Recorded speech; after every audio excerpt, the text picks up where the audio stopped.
తండ్రి అయిన దేవుని పరిశుద్ధ నామమునకు మహిమ కలుగునుగాక. క్రీస్తునందు నా ప్రియమైనటువంటి శ్రోతలకు ప్రభునామమున శుభములను వందనములను తెలియచేస్తూ జీవవాక్కుల కార్యక్రమంలోని దేవుని మాటలు వినడానికి ప్రేమపూర్వకంగా ఆహ్వానించుచూ ఉన్నాను. ఒక మాట గ్రంథం నుంచి చదువుకొని ప్రార్థనతో ముందుకు వెళ్దాం. నిర్గమకాండము 3వ అధ్యాయము 8వ వచనము. నిర్గమకాండము 3వ అధ్యాయము 8వ వచనములోని ఒక మాటను జ్ఞాపకం చేసుకుందాం.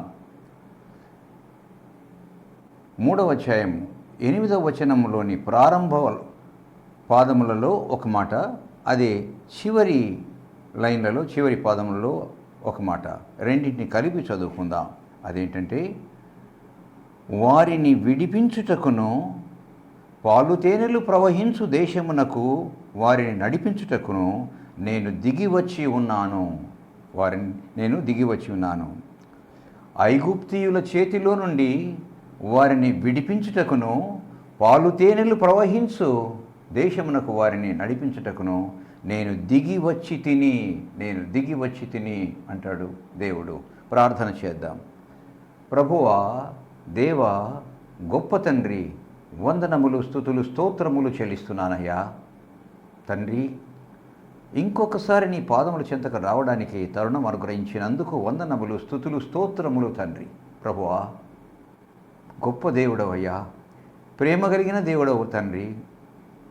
తప్పిదస్తుల యొక్క తప్పిదమును విన్న వెంటనే ప్రభువా కోపించి శిక్షించే దేవుడవు కాదు తండ్రి.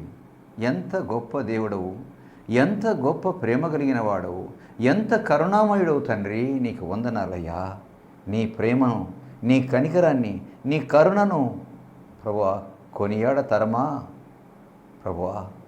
అట్టి నీకు వందనాలు, స్తుతులు చెల్లిస్తూ నీ సన్నిధిలో నిలబడే ధన్యత, భాగ్యము, యోగ్యత అనుగ్రహించినందుకు వందనాలు ప్రభువా.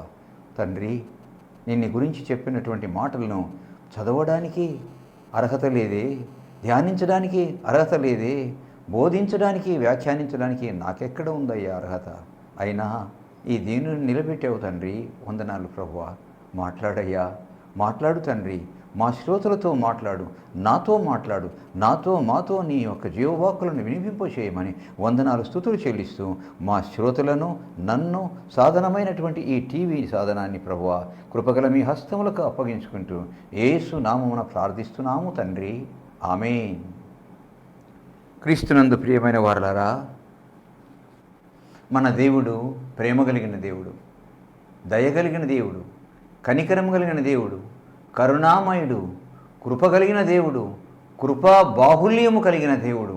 ఎన్ని మాటలు ఉపయోగించినా, అన్ని మాటలు కలిపి ఒక్క మాటలో చెప్పినా యేసయ్య ప్రేమకు ఎంత మాత్రమో సరిపోవు.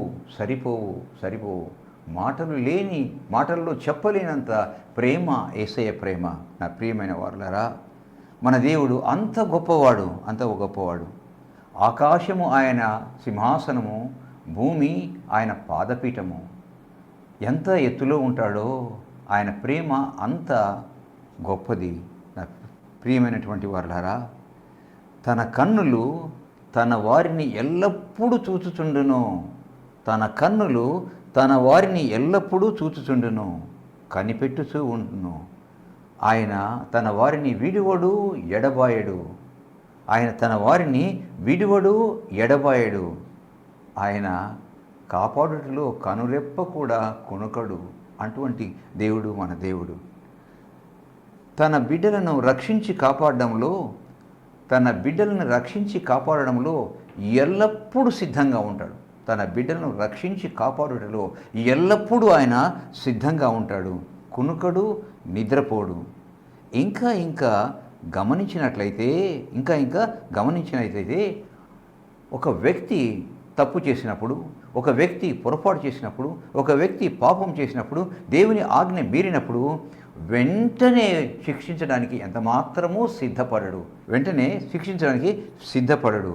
అయితే వారు నిజంగా చేశారా, తప్పు చేశారా, పాపం చేశారా, నిజంగా చేశారా అని రూఢిపరచుకున్న తర్వాత, నిజమే ఖచ్చితమే, తప్పు చేశారు, పాపం చేశారు, శిక్షించవచ్చును అని రూఢిపరచుకున్న తర్వాతనే ఆయన శిక్షిస్తాడు. కానీ వెంటనే ఎంత మాత్రమూ శిక్షించడు.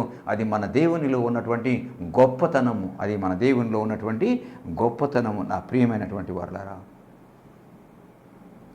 ఆ తప్పు ఎవరైనా ఒక వ్యక్తి తప్పు చేస్తే, పాపం చేస్తే, అయ్యో పలానా వ్యక్తి పాపం చేశాడు, పలానా వ్యక్తులకు వ్యతిరేకంగా, పలానా గ్రామానికి, పలానా ప్రాంతానికి, పలానా దేశానికి వ్యతిరేకంగా తప్పు చేశాడు, ఇంతటి దుర్మార్గ పనులు చేశాడని చెప్పేసి ఎవరైనా మొర్ర పెట్టితే, ఆ మొర్ర విని ఎవరైనా మొర్ర పెడితే ఆ మొర్ర విని ఆ మొర్ర చొప్పున తన దగ్గరకు వచ్చిన ఆ మొర్ర చొప్పున ఆయన దిగి వస్తాడు. ఆకాశం అనే తన సింహాసనం మీద నుంచి దిగి వచ్చి, ఆ బిడ్డలు తప్పు చేశారా, నిజమేనా తప్పు చేసింది, వారు తప్పు చేసినారని నా వద్దకు వచ్చినటువంటి మొర్ర నిజమేనా, నా వద్దకు వచ్చిన విజ్ఞాపన నిజమేనా, నా వద్దకు వచ్చినటువంటి ప్రార్థన నిజమేనా అని చెప్పేసి అది తెలుసుకోవడానికి వచ్చి, తెలుసుకున్న తర్వాత శిక్షిస్తాడే. కానీ మొర్ర వచ్చినంత మాత్రాన ఆయన ఎంత మాత్రము శిక్షించడు. చూసారా, దేవుని యొక్క ప్రిన్సిపల్ ఎటువంటిదో, దేవుని యొక్క సిద్ధాంతం ఎటువంటిదో, దేవుని యొక్క ఆనతి ఎటువంటిదో చూసారా. అంత గొప్ప దేవుడు మన దేవుడు. నా ప్రియమైనటువంటి వారలారా, ఎంతవరకు నిజమో ఎంతవరకు వాస్తవమో తెలియకుండానే లౌకిక న్యాయవాదులు ఉంటారే, న్యాయస్థానాలలో కోర్టులలో ఉంటారే, వారు అది నిజమా కాదా, వాస్తవమేనా అని చెప్పేసి ఎంత మాత్రం తెలుసుకోకుండా శిక్ష విధిస్తారండి. ఎందుకంటే ఆ తప్పిదానికి సాక్ష్యం ఉంటే చాలు, సాక్ష్యం ఉంది కాబట్టి ఆ సాక్ష్యం ప్రకారం, పలానా చట్టం ప్రకారం, పలానా సాక్ష్యం ప్రకారం శిక్ష విధిస్తున్నామని చెప్పేసి న్యాయమూర్తులు న్యాయస్థానంలో శిక్ష విధిస్తారు. అయితే మరి దేవుడు ఆయనే స్వయంగా వచ్చి, వేరే సాక్ష్యాలు అక్కర్లేదు ఆయనకు, ఆయనే స్వయంగా వచ్చి చేశాడా లేదా తెలుసుకొని రూఢిపరుచుకున్న తర్వాత శిక్ష విధిస్తాడు. అప్పుడు ఆయన చర్య తీసుకుంటాడు. అంతేగాని యథాలాపంగా ఆషామాషిగా ఏదోలే అని చెప్పేసి ఆయన ఎంత మాత్రము శిక్ష విధించడు. సరే, ముందుకు వెళ్దాం. మన దేవుడు ఎటువంటి దేవుడు, ఆయన ప్రేమ ఎటువంటిది చూద్దాం. సొదొమ గొమొర్రాల పట్టణాలు ఉన్నాయి. సొదొమ గొమొర్రాల పట్టణాలు అనగానే ఆదికాండానికి వెళ్తామండి. సొదొమ గొమొర్రాల పట్టణాలు అనగానే ఆదికాండము వెళ్తామండి. ఆ పట్టణాన్ని గురించినటువంటి పాపము చాలా గొప్పది. పాపం చాలా గొప్పది. ఆ పట్టణాన్ని శిక్షించాలా అని తీర్మానించుకుంటాడు. అయితే శిక్షించడానికి ఆయన సరాసరి వెళ్ళవచ్చు కదా, అక్కడే ఉండి శిక్షించవచ్చు కదా, నాశనం చేయవచ్చు కదా. నో, వెళ్ళలేదండి. వెళ్ళకుండా అబ్రాహాం దగ్గరికి వస్తాడు. అబ్రహాం వస్తాడు. పోయేవాడు సరాసరి వెళ్ళొచ్చు కదా, మరి దారి మార్చుకుని అబ్రహాం దగ్గరికి ఎందుకు రావాలి? అంతే. అబ్రహాం అంటే తనకు చాలా ఇష్టము. అబ్రహాం అంటే ఎంత ఇష్టం అంటే తన స్నేహితుడు అబ్రహామా,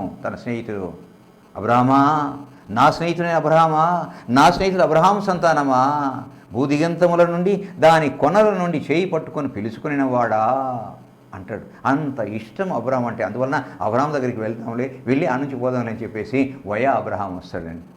అక్కడ అంటాడు దేవుడు, అంటే నేను సొదొమ గొమొర్రాల పట్టణం ఎడల నేను చేయబోవు దానిని అబ్రహామునకు దాచెదనా. సొదొమ గొమొర్రాల పట్టణానికి ఎడల నేను చేయబోవు దానిని అబ్రహామునకు దాచెదనా, ఎందుకంటే నా స్నేహితుడు కదా, దాచెదనా అంటాడు. ఎంత గొప్ప ఇష్టమో, ఎంత ప్రేమ, ఎంత గొప్ప ఇష్టమో అబ్రహాం అంటే. అక్కడ ఆ సందర్భాన్ని ఒకసారి చూద్దామండి. ఆ సందర్భాన్ని పురస్కరించుకొని ఇంకా మన దేవుని యొక్క గొప్ప స్వభావము, ఆయన ప్రేమ స్వభావం చాలా గొప్పది. ఆయన గొప్ప ప్రేమ ఆయనది. కొలవలేని ప్రేమ, అలివి కాని ప్రేమ, కొలవలేని ప్రేమ, చెప్పలేనంత ప్రేమ. అయితే ఆ సొదొమ గొమొర్రాల పట్టణం ఎడల కోపం వచ్చింది ఆయనకు. ఎందుకంటే ఆ పట్టణం యొక్క పాపము అధికమైపోయింది, చెప్పలేనంత అయిపోయింది, ఘోరమైంది, భారమైపోయింది. అయ్యా, ఈ పట్టణం ఇంత దుర్మార్గమైపోయింది, ఇంత దుష్టులు, ఇంత దుర్మార్గులు ఈ విధంగా అయిపోయిందని చెప్పేసి కొంతమంది ప్రార్థన చేస్తున్నారు. కొంతమంది దుర్మార్గులు ఉన్నారు, కొద్దిమంది అయినా ఉంటారు కదా ప్రార్థించే వాళ్ళు, మంచివాళ్ళు, వారు ప్రార్థన చేశారంట. ఇటువంటి దుర్మార్గ పనులు జరుగుతున్నాయి, దుర్మార్గులై ఉన్నారు, వాతావరణం పరిస్థితులు ఇంత అన్యాయం, అక్రమమై, పాప పంకిలమై ఉంది అని చెప్పేసి ప్రార్థించేవారు కొంతమంది ఉన్నారు. అయితే ఆ ప్రార్థన ఆయనకు చేరిందట. ఎవరికి? దేవునికి చేరిందట.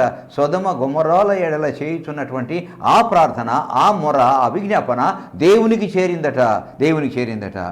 ఆదికాండము 18వ అధ్యాయము 20వ వచనములో ఈ మాట రాయబడింది. మరియు సొదొమ గొమొర్రాలను గూర్చిన మొర గొప్పది గనుక, సొదొమ గొమొర్రాలను గూర్చిన మొర గొప్పది కనుక, అంటే అంత భారభరితమైనటువంటి ప్రార్థన చేస్తున్నారు, అంత భారభరితమైన విజ్ఞాపనము చేస్తున్నారన్నమాట. అయ్యో, ఇంత పాపం చేసిందయ్యా, ఈ విధంగా పాపం చేస్తున్నారయ్యా, ఈ విధంగా కుటుంబాలు పాప పంకిలమైపోయినాయి, ఈ విధంగా పట్టణమే ఈ విధంగా అయిపోయిందని చెప్పేసి ప్రార్థన చేస్తున్నారంట. ఆ ప్రార్థన మొర గొప్పది కనుక వాటి పాపము, చూడండి, సొదొమ గొమొర్రాలను గూర్చిన మొర గొప్పది గనుక వాటి పాపం బహు భారమైనది గనుకను నేను దిగిపోయి నా యొద్దకు వచ్చిన మొర చొప్పునే వారు సంపూర్ణముగా చేసిరో లేదో చూచెదను, చేయనేడిల నేను తెలుసుకొందును. అబ్బా, ఎంత గొప్ప మాట, ఎంత బలమైనటువంటి మాట చూసారా? మరి దేవుడు వెంటనే శిక్షించవచ్చుగా? నో, శిక్షించలే. నేను వెళ్తాను, నిజంగా ఈ మొర్ర చొప్పున, నా దగ్గరకు వచ్చిన మొర్ర చొప్పున వారు పాపం చేసిరో లేదో నేను తెలుసుకుంటానని చెప్పేసి వచ్చాడు ఆయన. ఒకవేళ చేయనిలా నేను తెలుసుకుంటానని చెప్పేసి ఆయనే దిగి వచ్చాడు. అంటే ఇందులో మనం నేర్చుకోవాల్సింది ఏంటంటే, ప్రార్థన చేసినప్పుడు ఆ ప్రార్థనకు జవాబు ఇవ్వాలన్నా, ప్రేమించాలన్నా, శిక్షించాలన్నా, క్షమించాలన్నా, ఆదుకోవాలన్నా అనే సందర్భంలో దేవుడే దిగి వస్తాడట.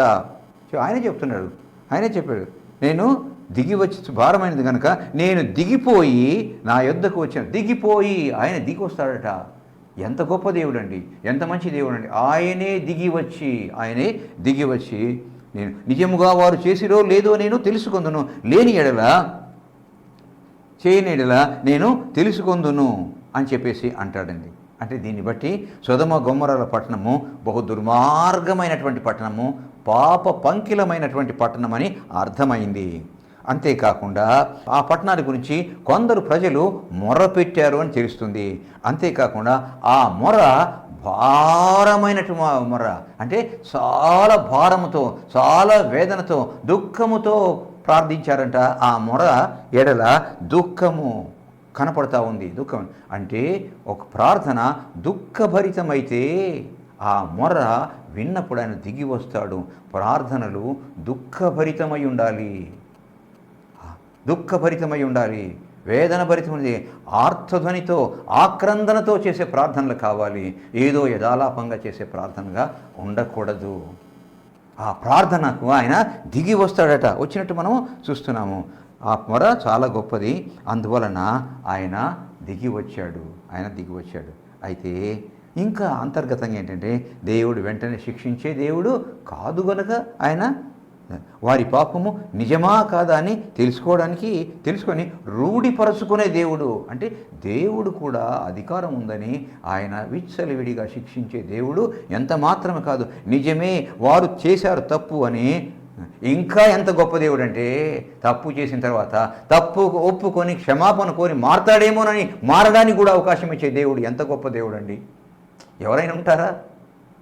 మారడానికి అవకాశం ఇచ్చే దేవుడు శిక్షించే ముందు. ఇంకా ఇప్పటికైనా మారితే పర్వాలేదు, ఇప్పటికైనా ఒప్పుకుంటే పర్వాలేదు, ఇంకా తప్పు తను ఒప్పుకుంటే బాగుండు అని చెప్పేసి ఇంకా అవకాశం ఇచ్చే దేవుడు మన దేవుడు. అంత గొప్ప దేవుడు.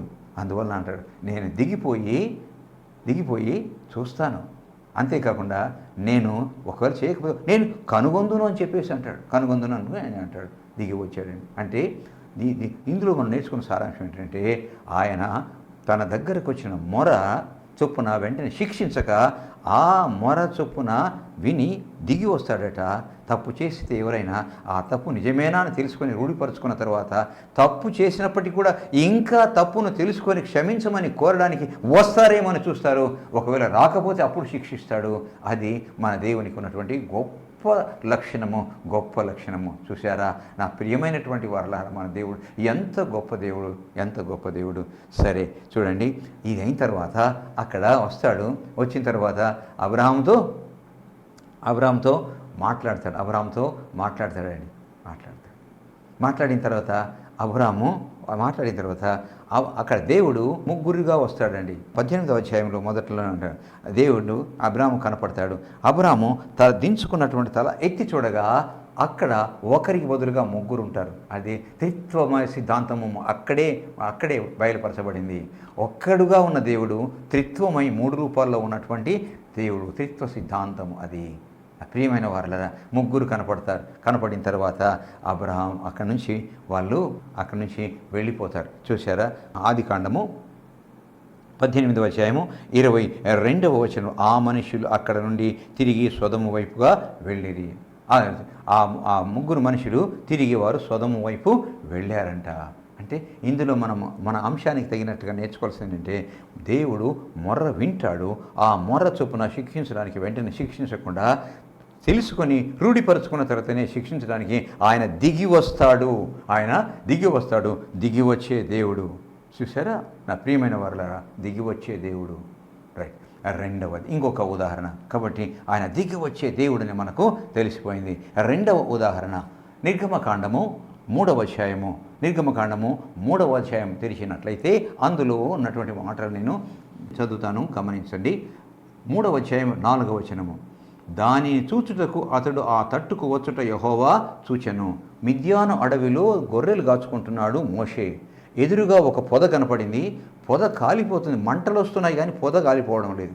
మంటలు వస్తున్నాయి ఆ పొదలో నుండి, కానీ పొద కాలిపోవడం లేదు. ఇదేంటబ్బా, మంట వస్తుంది కానీ పొద కాలిపోవడం లేదేంటి అని చెప్పి వింతగా ఉందని ఆ వింతను చూడడానికి ఆ తట్టున వచ్చెను అని వ్రాయబడింది అక్కడ. దాన్ని చూచుటకు అతడు ఆ తట్టు వచ్చుట యెహోవా చూచెను. దేవుడు ఆ పొద నడుమ నుండి మోషే మోషే అని అతన్ని పిలిచెను.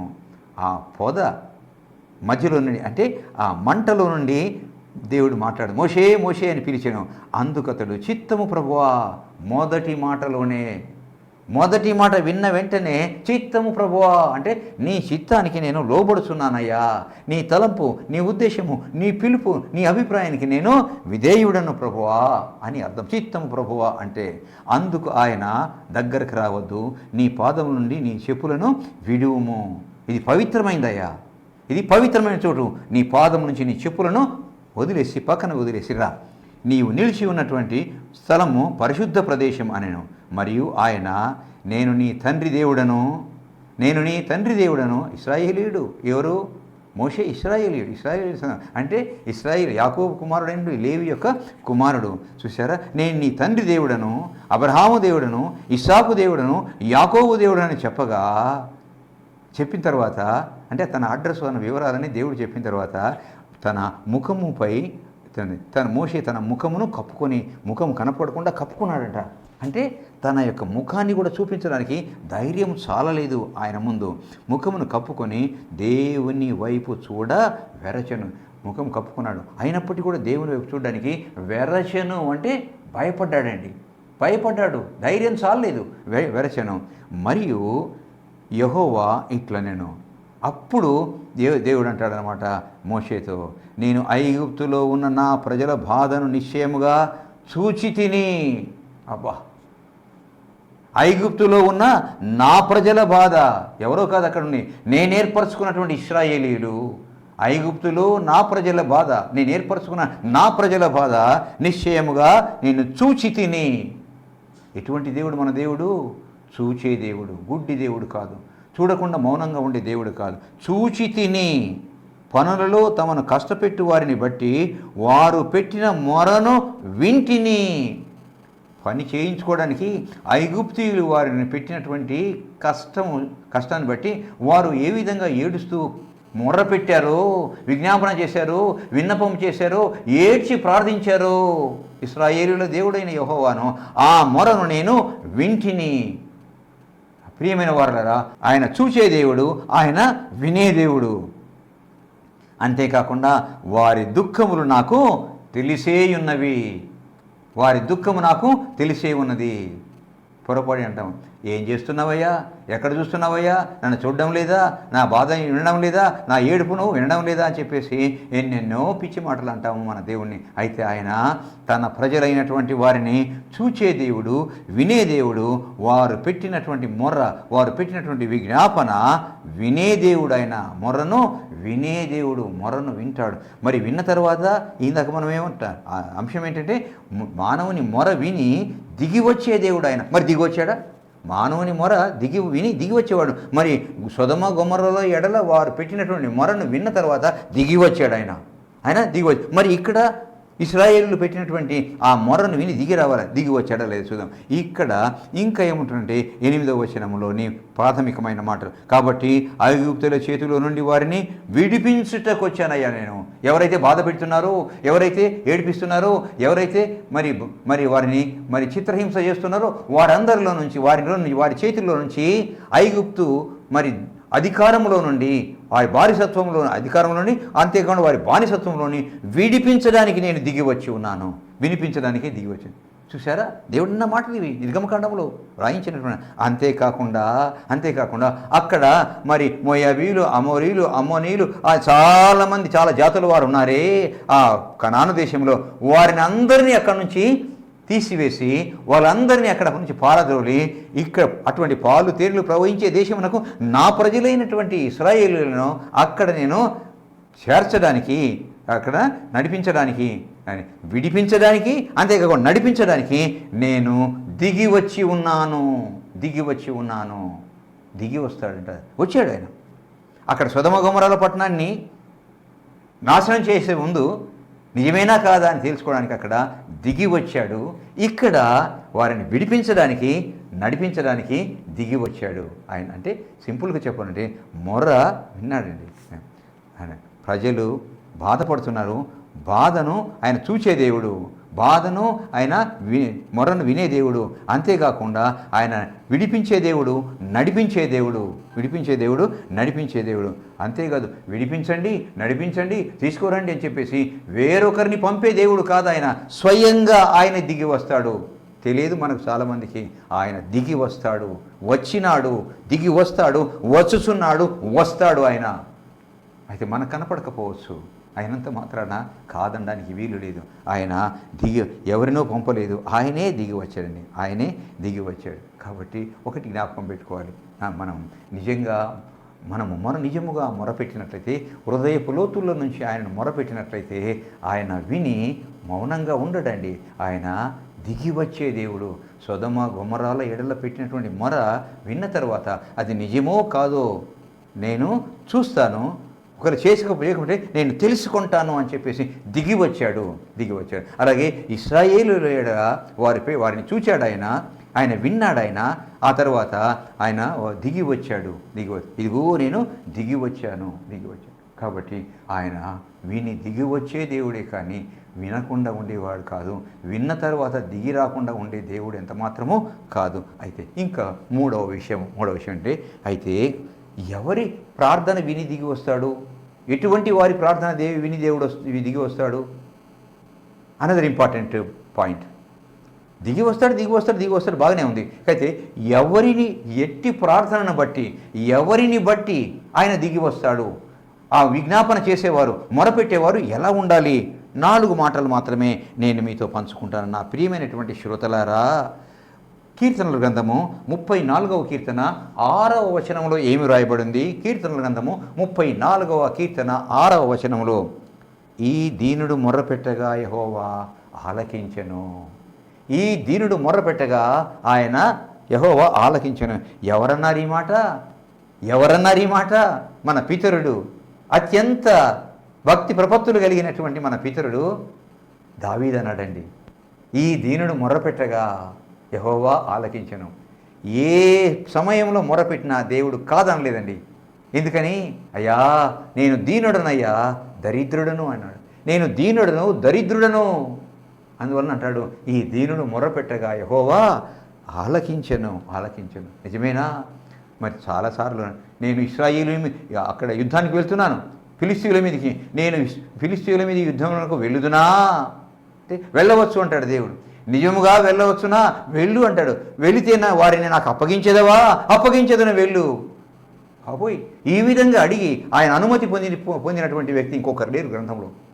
ఆ విధంగా ఆయన మొరపెడితే, ఆయన అడిగితే, ఆయన రిక్వెస్ట్ చేస్తే, అభ్యర్థిస్తే ఆయన అభ్యర్థనను మన్నించి దిగి వచ్చినటువంటి దేవుడు ఎంత గొప్పవాడండి నిజంగా మన దేవుడు. అంత గొప్పవాడు దిగి వచ్చాడంటే ఎలా విని ఎట్లా దిగి వస్తాడంటే ఎలా ఉండాలంటే దీనత్వంతో ఉండాలి. ఎంత గొప్పవాడైనటువంటి దావీదు అంటాడు, ఈ దీనుడు మహారాజే. దావీదును రాజు అంటామా? మన పితరులు మహారాజు అన్నారు, మనం కూడా దావీదు మహారాజు అంటున్నాము. ఇంకా అంటాము, మన బిడ్డలు కూడా అంటారు దావీదు మహారాజు అని. అంత గొప్పవాడు దావీదు మహారాజు. అయినప్పటికీ కూడా ఏమంటే ఈ దీనుడు మొరపెట్టగా యెహోవా ఆలకించెను. చూచారా ఎంత తగ్గింపు, ఎంత విధేయత, ఎంత ఒబీడియన్స్. చూసారా, ఈ దీనుడు మొరపెట్టగా యెహోవా ఆలకించెను. ఎన్ని నేర్చుకోవచ్చు మనం, ఎన్ని నేర్చుకోవచ్చు దావీదు జీవితం నుంచి. తర్వాత ఇంకా కీర్తనల గ్రంథంలో దావీదు అంటాడు ఒక చోట, కాబట్టి దీనత్వముతో ఉన్నట్లయితే దేవుడు వింటాడు, దిగి వస్తాడు. దావీదు ఇంకా 34వ అధ్యాయం 15వ వచనంలో, 34వ అధ్యాయము 15వ వచనంలో, యెహోవా దృష్టి నీతిమంతుల మీద ఉన్నది. అందరినీ చూస్తాడు, ప్రత్యేకంగా ఎవరిని చూస్తాడు? నీతిమంతులను. ఇందాక దీనులనే మాటను అక్కడ మనం గమనించి, ఇక్కడ నీతిమంతులు, యెహోవా దృష్టి నీతిమంతుల మీద ఉన్నది, ఆయన చెవులు వారి మొరలకు ఒగ్గి ఉన్నవి. ఆయన ఏం మాట్లాడతారా, ఏం ప్రార్థన చేస్తారా, ఏమి అంటారా అని చెప్పేసి నీతిమంతుల యొక్క మాటలకు ఆయన వినడానికి చెవి యొగ్గి, అంటే అంత ఆసక్తి చూపిస్తాడనమాట, కాబట్టి దీనులుగా ఉండి మొరపెట్టాలి, నీతిమంతులుగా ఉండి మొరపెట్టాలి. దావీదే నేర్పిస్తున్నాడు మనకు. దీనులుగా ఉండి మొరపెట్టాలి, నీతిమంతులుగా ఉండి మొరపెట్టాలి. ఇంకా 34వ కీర్తన 17వ వచనంలో దావీదే అంటాడు, నీతిమంతులు మొరపెట్టగా యెహోవా ఆలకించును, వారి శ్రమలన్నిటిలో నుండి వారిని విడిపించును. ఆయన ఆలకించడమే కాదు, చెవి యొగ్గి ఉంటాడు. చెవి ఉండడమే కాకుండా వారిని ఆపదల్లో నుంచి ఆయన విడిపించును. ఎవరిని? నీతిమంతులు. అయితే దీనులుగా ఉండాలి, నీతిమంతులు. దీనులుగా ఉన్నవాడే నీతిమంతులుగా ఉండగలడు, నీతిమంతులుగా ఉన్నవాడే దీనత్వంతో ఉండగలడు. దీనత్వము నీతిమత్వం అనేది రెండు కలిసే ఉంటాయి, కానీ ఒకటి లేకుండా ఇంకొకటి ఉండదు. నేర్చుకోవాలి నా ప్రియమైనటువంటి శ్రోతలారా. తర్వాత ఇంకొక మాట, సామెతల గ్రంథంలో 15వ అధ్యాయం 29వ వచనంలో, ఇది దావీదు కుమారుని సొలొమోను అన్నటువంటి మాట. నీతిమంతుల ప్రార్థన ఆయన అంగీకరించును. కుమారుడు తండ్రి నుంచి నేర్చుకున్నాడండి. కుమారుడు తండ్రి నుంచి నేర్చుకున్న మాట ఏంటంటే నీతిమంతుల ప్రార్థన ఆయన అంగీకరించును.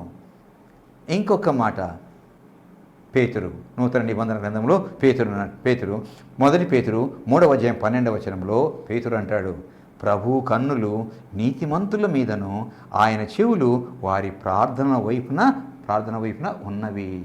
చూసారా ప్రియమైన వారులారా. కాబట్టి నేర్చుకున్నది ఏంటంటే ఆయన మొర్ర వింటాడు, విని దిగి వస్తాడు.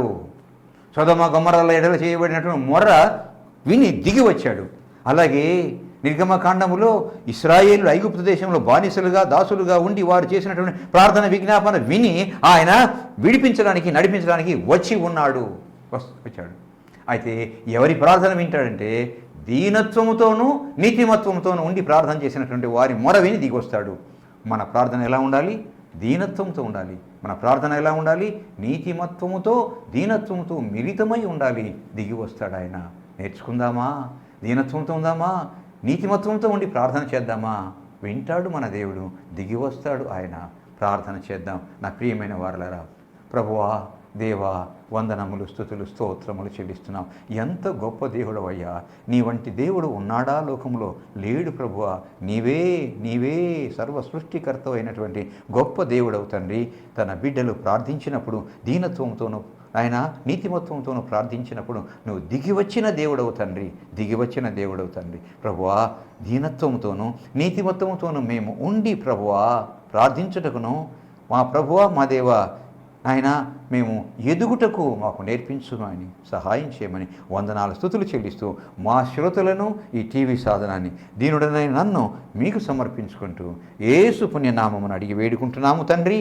ఆమెన్. తండ్రి కుమార పరిశుద్ధాత్మ త్రియేక దేవుని దీవెనలు మా శ్రోతలకు అనుగ్రహించబడునుగాక. Amen, amen, amen.